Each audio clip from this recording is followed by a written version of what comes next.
India has a mix of airport operators in the business right now, and all of them are exploring new avenues, and there is no set role to it.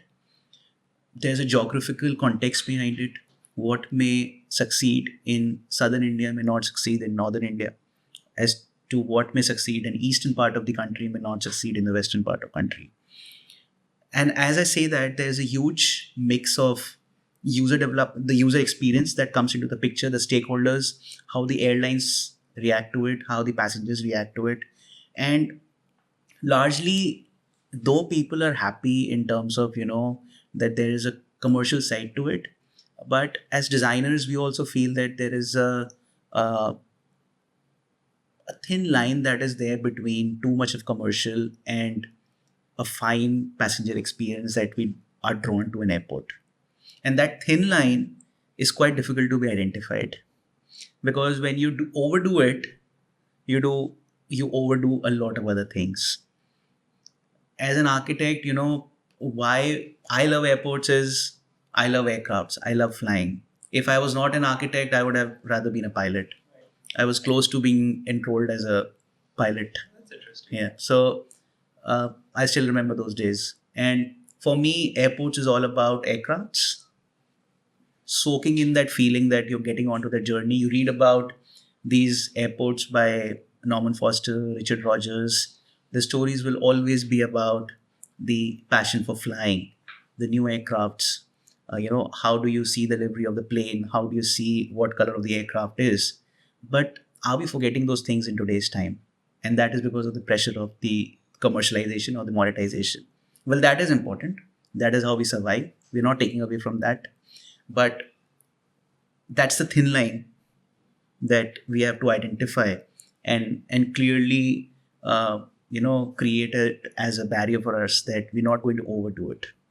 It's the same thing when you talk about airplanes or airplane providers. For example, if you compare it with any of the brands, let's say like Vistara was there. So with Vistara, it was like, you wanted to have that experience and you wanted to come back to it. And I feel that it's the same like for airports also. You can just say that how you want different aircrafts and different services like Emirates, Qatar, Air India, and all that.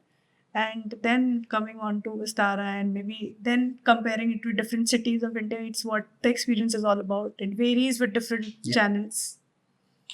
So I think that's the diversity that we enjoy. Yeah. And again, I stick to that line that diversity is different in different parts of the country, and that user experience for that monetization factor is different. And the good thing in Indian airports is also that when you land, so if you are a foreigner coming to India, wherever you land, then you will realize that cultural identity to it. Yes. Maybe anything. Like you move around your eyes, you will find something which is like connected to you, right? So if you go to any other country, you will like land up in a box. It is a box. It is a box. Yeah. And if you like land up in Zurich also, you don't know you have landed in Zurich. But when you enter, like when you land in India, any of the airports, even if it is T3 also, then you also know that you are in India.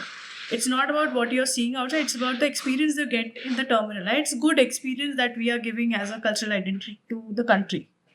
I think every airport in India showcases the cultural part of where the airport Yes. is. So if you land into Bhubaneswar, it will talk about Odisha. If you're landing into Mumbai, it's about the Marathi culture. Yes. Wherever I think you go, you're right.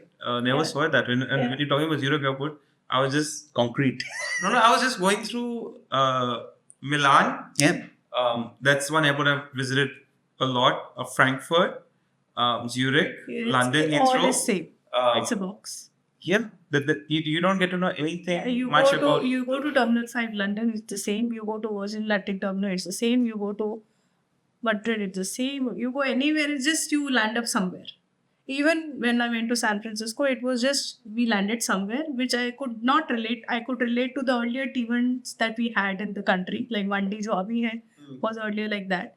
And I could relate that there is no identity to it. There is no culture. If you see other countries, there is no culture. So here, wherever you land to Mumbai, so Mumbai Sthapati was one of the first good ones that we came across.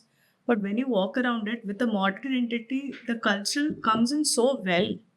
like the lights and everything. Obviously, this Bangalore T2 is next level altogether with those elephants. If you, I was going through the concept, so they have that garden concept, and when you come back, they have elephants. So they are trying to capture all these little Karnataka and Kannada things that they want to showcase. So celebrating culture is very important in buildings with respect to, I think, everyone. People can relate to you more. They will see also, they can relate. If nobody is traveling, if they see a picture on news, they will relate. So that is very important.